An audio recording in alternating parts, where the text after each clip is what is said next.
Hello. So since the new Mummy came out with Tom Cruise, Belle Wallace and Sofia Boutella, I decided to recreate the Mummy. Basically a glam version and a not so glam version, which is obviously this version. So if you would like to see how I recreated this look, then please stay tuned.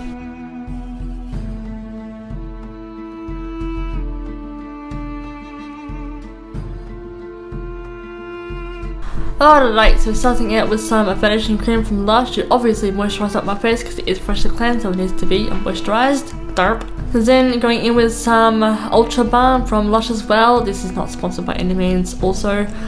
Then just chucking some Produce Spots down my throat. And then smearing some creamy stuff all over my face. This is Classic Ivory from Maybelline Fit Me.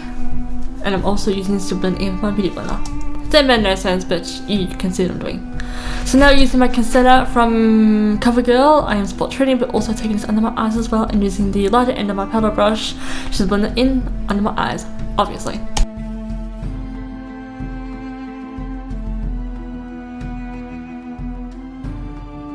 So now going in with my BYS powder. It is similar to the Savvy one and or Laura Mercier. I am taking it with my beauty blender under my eyes. And then just patting the rest of my face down with the powder brush. So this is my first reference picture that I'll be going by. It's a very clear shot of how her makeup looks, plus a close-up, and I zoom on the picture. And then another shot of just her eyes. And this is the shot for the Mummy look that she has. Very creepy. So taking my pomade, chocolate in pomade from Anastasia Beverly Hills. I'm doing like Spock brows, if you will. That's basically Sofia's brow shape. Like, I thought that it was just part of her character. If you look at pictures on her on the internet as Sofia, it actually is her brow shape. So she makes it work. So obviously the same thing on both sides, although one side did come out slightly different than the other, but then again, the same story with every single brows. Brows are sisters, not twins. Some brows are even distant cousins. So just quickly cleaning up with some concealer. So then taking some of Wanted from Nikki Tutorial palette and using the same brush, I'm just adding little stamping motions just to create some hair-like shape textures on my brow. My English is just superb, honestly. So not only am I darkening the brows, but I'm also adding like hair-like strokes, if that makes any sense. So now taking my Nikki Tutorial Too Faced Shadow Insurance and obviously going to be priming my eyes. I would normally use my Residence brush, but it was kind of a bit stiff and full of product, so I was using my lighter end of my powder brush, but setting it as per usual with my beauty blender and my Savvy powder. I meant my BYS powder.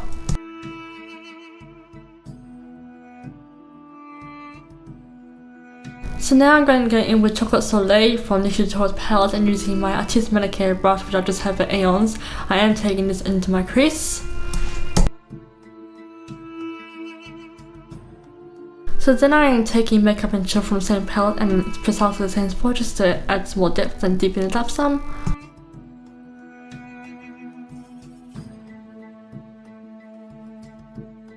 Then I am just using a Color Cosmetics blending brush just to diffuse and smooth out the edges. Then taking a combo of Ivy and Painkiller and placing this on my lid as my main lid tone.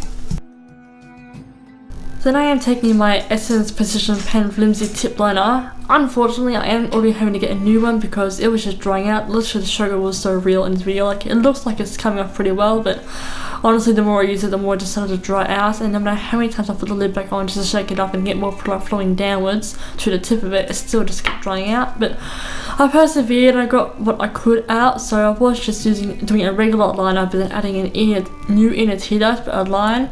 Now I'm doing a new line under my lash line, obviously on both eyes.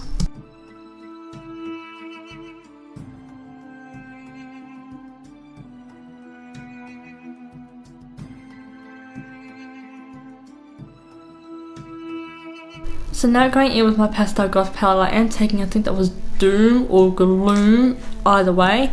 I am taking it back onto the flat shadow brush side of my manicure brush and just putting that in the space between my waterline and the black line.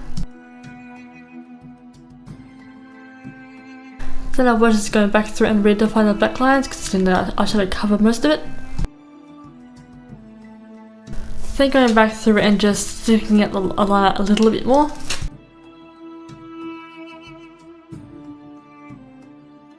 Then I am going through with this blue from the Anastasia Beverly Hills Lip Pro palette, and I am mixing a white with it just to obviously lighten it up, and I'm placing this into my waterline as well because she did have a blue in her waterline, but I don't actually have a blue pencil or eyeliner or anything like that, so that was a close second for me.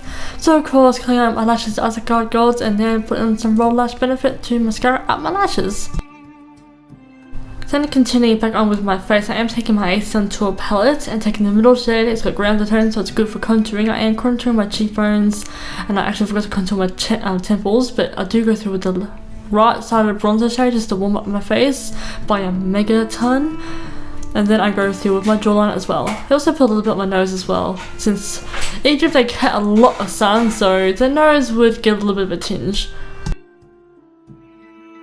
So then I was taking a little bit of extra powder with my setting powder and just running that along my contour line just to sharpen it up. Then for a nude lip that Ahmanet would have, I am taking this nude tone and obviously putting this on my lip. So on the same palette, the ABH Pro Lip palette. Then of course fix spraying it all in place, and then that will be it for the beauty glam side of Princess Ahmanet. So now we get on with the more gorier side.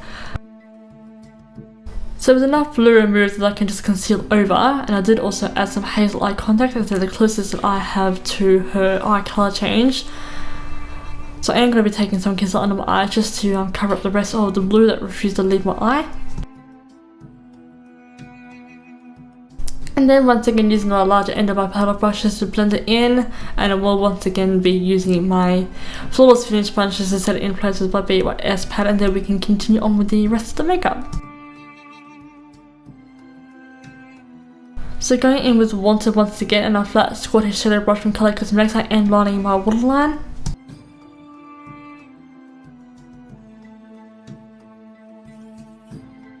Then I am taking some of Makeup and Chill and placing this under my lash line.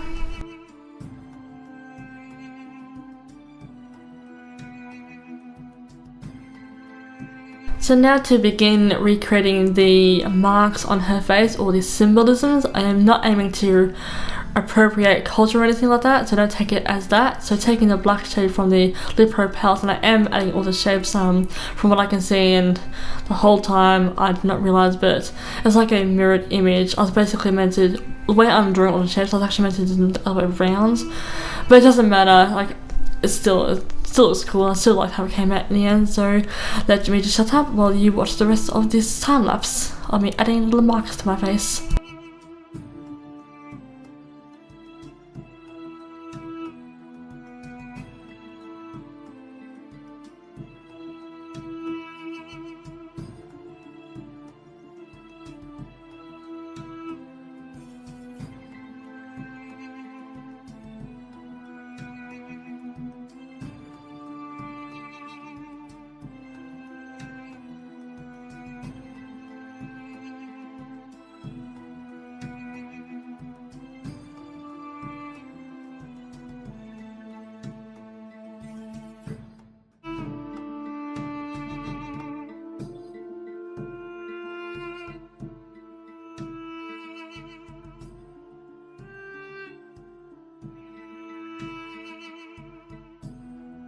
So then I was going in with Naked 2 from the Urban Decay Basics palette, and just adding little lines just to create the the bandage marks that were left on her face from when she's been deceased for so long.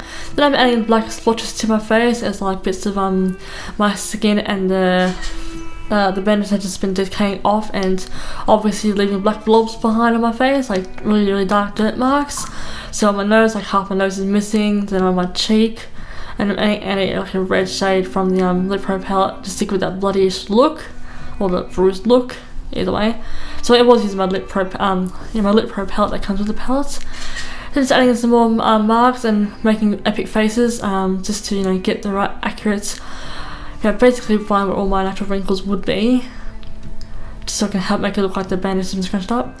So getting on with the hair, I'm basically doing like almost like a Wednesday Addams look. I'm just spreading a small piece of my hair because my reference picture, she had like small braids from a heavy pin back, but she does eventually have her hair loosened out, but I just kept it with the braids, but you can loosen your hair if you want. So that completes the gorish deceased side of the mummy, the new mummy from Sofia Boutella, and of course the glam side of this look. So yeah, thank you all for watching, and I shall see you for future videos. Ciao!